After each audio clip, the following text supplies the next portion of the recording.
بسم الله الرحمن الرحيم، أهلا وسهلا بحضراتكم. معانا سهم دايس. واحد سألني عن سهم دايس. سهم دايس احنا رسمين هنا مثلث من تحت اهو.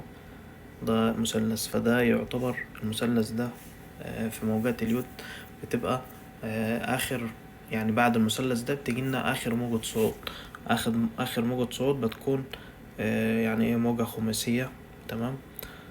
فهو حاليا بيعمل معانا في آخر موجة صعود اهو. فهو بعد المثلث ده بنعد 5، يعني 1 اهو، كده 2 3، طبعا ايه صعود قوي. بعد كده نهبط في 4. فحاليا احنا بنعمل في آخر يعني آخر صعود. ممكن آخر صعود ده يروح لنا فين؟ يعني الصعود الأخير ده احنا ايه هتعد بقى الموجات بتاعته لحد ما تخلص 5 صغيرين من هنا، من بداية هنا. اعتقد ان هو ايه كمان هو خلص تصحيح يعني، فهو حاليا هيعمل قمة تاني. فسهم دايس هيروح يعمل قمة تاني، لكن القمة التانية دي ممكن تجيلنا فين؟ فاحنا ايه يعني ممكن تجيلك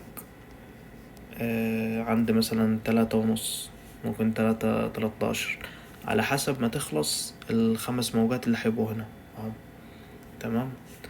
يعني على حسب بقى هل في هو قوة، هيكون في قوة مثلا وفي عزم ان هو يكمل صعود او لا.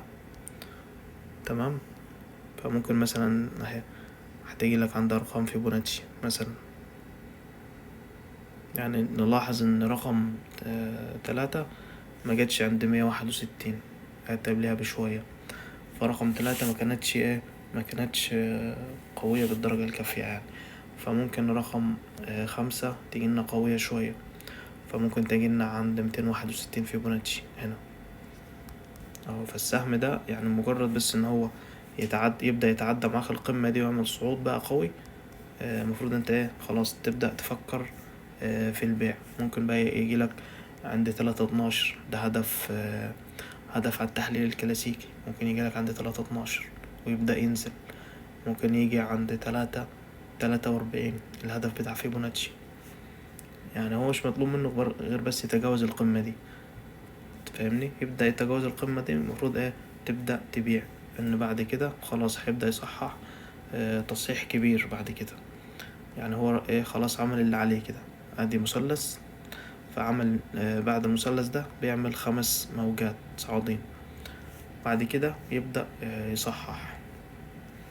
فده سهم دايس، يعني الأهداف بتاعته 3:12، 3:40، يعني الأماكن اللي في النص كل دي ممكن يوصل عندها، وبعد كده يبدأ يريح حسب طبعا ظروف الماركت، وحسب المؤشر هتبدأ تصحح من امتى.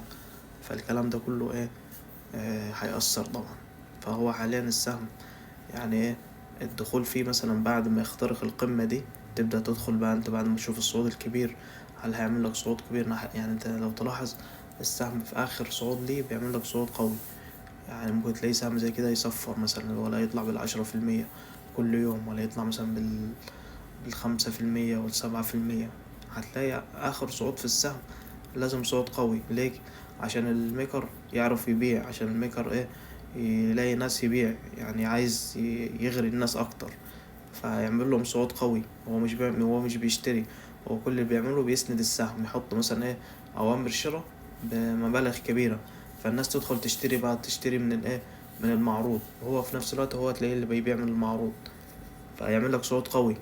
حتى تحس يعني حتى الاسهم يعني اللي هي زي كده، الهبوط الاخير تحسها منزلتش نزول قوي. يعني انت هو سهم شوف تحس ان هو في قمة، يعني انت تقول نزول قوي ده هينهار مثلا السهم، فتلاقيه ما بينهارش. ليه مش بينهار؟ عشان الميكر فلوسه موجودة في السهم. الميكر مش عايز السهم ينهار، فالميكر يعني بيخش يشتري في الهبوط ده، بيسند السهم، مش عايزه ينزل، لأن لو نزل هو كده هيخسر. فالميكر لسه مع الأسهم، فاهمني؟ فالميكر مع الأسهم، فهو عايز يسند السهم عشان يطلع بيه بقى، يطلع بيه يبيع.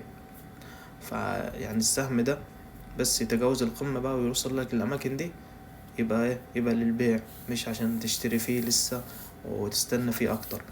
وطبعا يعني هيطلع مثلا مش هينزل على طول، يقعد يعرض شوية بتاع، طالع نازل طالع نازل في الأماكن دي لحد ما الميكر يبيع أغلب الأسهم اللي معاه. فسهم زي كده يعني يعتبر في قمة، فعشان متخسرش فيه فايه يبقى مش للشراء، يعني ده بيبقى للناس اللي معاهم السهم. هيبدأ يتجاوز معاك القمم دي، المفروض انت ايه تبدأ بقى تفكر في البيع، تشوف بقى هل هيوصل معاك فين. هل هيبدأ يضعف من أول فين بقى، هيطلع مثلا 3/12، هيطلع 3/30، 3/40، ويبدأ يضعف وينزل. فكده يبقى السهم خطر. بس ده سهم دايس إن شاء الله. وشكرا.